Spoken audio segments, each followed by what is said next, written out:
ম্যাডামরা বাসায় না থাকলে আমি কি কি করি, আজকে আমার জন্য ম্যাডামদের জন্য কি রান্না করলাম দেখতে থাকুন। ফ্ল্যাশব্যাক। সো হ্যালো এভরিওয়ান, আসসালামু আলাইকুম। কেমন আছো সবাই? আশা করছি সবাই ভালো আছো। আলহামদুলিল্লাহ আমি অনেক ভালো আছি। চলে আসলাম তোমাদের মাঝে নতুন আরেকটি ব্লগের মাধ্যমে। ব্লগটি ভালো লাগলে অবশ্যই লাইক কমেন্ট করবা, শেয়ার করবা, আর আমার চ্যানেলটি অবশ্যই সাবস্ক্রাইব করে দিবা। তো এইখানে আমি সকালবেলা একটা সুন্দর একটা ড্রেস পরে আমি চলে আসছি উঠানে। তো উঠানে এসে আমি একটু ভিডিও বানানোর চেষ্টা করতেছিলাম। তো ভাবলাম যে আমি আসলে এক্সপেক্ট করেছিলাম যেরকম সেরকমটা হয়নি। বাহিরে অনেক রোদ ছিল, আমি কোনো রকম একটু ভিডিও বানাইছি, আর এর বেশি বানাতে পারিনি, প্রচণ্ড রোদ ছিল বাহিরে। তো আমি এখানে একটু ঘোরাঘুরি করতেছিলাম, আর এই সুন্দর ড্রেসটা আমার ম্যাডাম আমাকে দিয়েছিল। তো আমার তেমন পরা হয় না, তো ভাবলাম যে আজকে একটু পরি। তো পরার পরেও তো বাহিরে আসলাম, ভাবলাম যে একটু ভিডিও বানাবো, কিন্তু যে রোদ, এই রোদের মধ্যে আমি কোনো রকম বানাচ্ছিলাম আর কি। তো যেহেতু ড্রেসটা পরছি, তো আমার কষ্টটা তো বিফলে যেতে পারে না, তো আমি একটু ভিডিও অবশ্যই বানাতে হবে, সেটা রোদ হোক আর ঝড় বৃষ্টি যেটাই হোক না কেন। তারপরে চলে আসলাম ভেতরে আসার পরে ফেসেল আমাকে দেখে, আমার এই এই ড্রেসটা পরা দেখে ফেসেল হাসতেছিল আর আমার দিকে তাকাইছিল। মানে ও কিছু বলতে পারতেছিল না, কিন্তু ও হাসতেছিল আমাকে দেখে।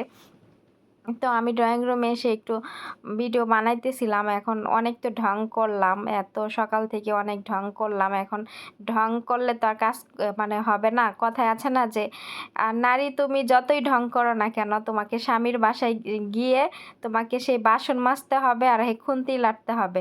তো আমার দশা হচ্ছে সেই রকম, আমি যতই ঢং করি না কেন আমার সেই কাজ করতেই হবে। তো এখানে আমি বাংলাদেশ থেকে আমার মা আমাকে শুটকি দিয়ে দিয়েছিল, তো সেই চাপা শুটকি আমি ভর্তা বানাবো।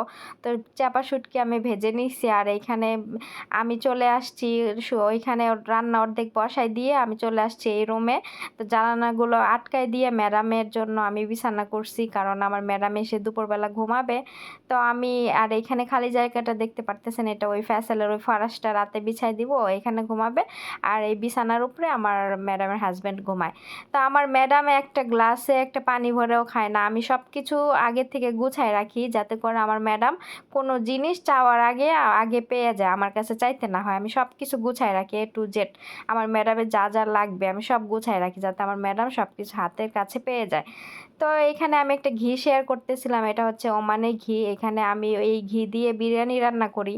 তো বিরিয়ানি হওয়ার লাস্টের দিকে আমি উপরে একটু ঘি দিয়ে দেই, তাহলে বিরিয়ানির টেস্টটা ভালো লাগে। আর এই ক্যাপসা, তারপর মাকবুস, এগুলো রান্না করলে আমি এই ঘিটা একটু উপরে দিয়ে দিই।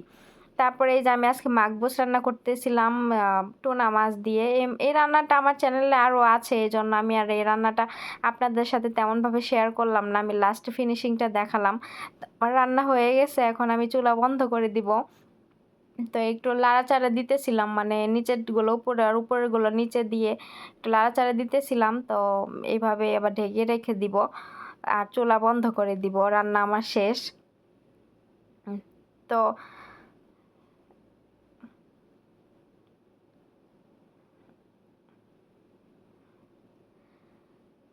রান্না বান্না শেষ করে আমি চলে আসলাম নফের রুমে, বাচ্চাদের রুমে। তো ওদের রুমে এসে নফের জন্য কাপড় চোপড় বের করতে গেছিলাম, যে ওই স্কুল থেকে এসে পড়বে, রেডি করে রাখি আমি সব সময়।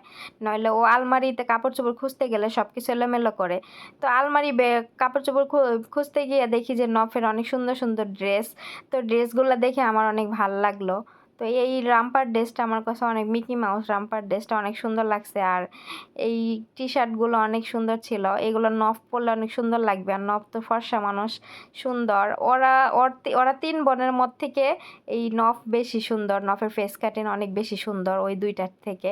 আর এই ব্ল্যাক ড্রেসটা জাস্ট ওয়াসম ছিল, আর সাথে একটা প্লাজো ছিল আর একটা গোল জামা ছিল। এই ড্রেসটা অনেক সুন্দর ছিল। তা আমার বোনের মেয়ে যখন এই এই ড্রেসগুলো যদি পরে, ওরে অনেক ভাল লাগবে। তো যখন বাংলাদেশে যাব আবার, তখন এরকম সুন্দর সুন্দর ড্রেস ওর জন্য নিয়ে যাব ইনশাআল্লাহ। তো আমি এই জন্য ড্রেসগুলো আমার কাছে অনেক ভালো লাগছে, তাই শেয়ার করতেছিলাম। আজকের ভিডিও এ পর্যন্তই। আল্লাহ হাফেজ।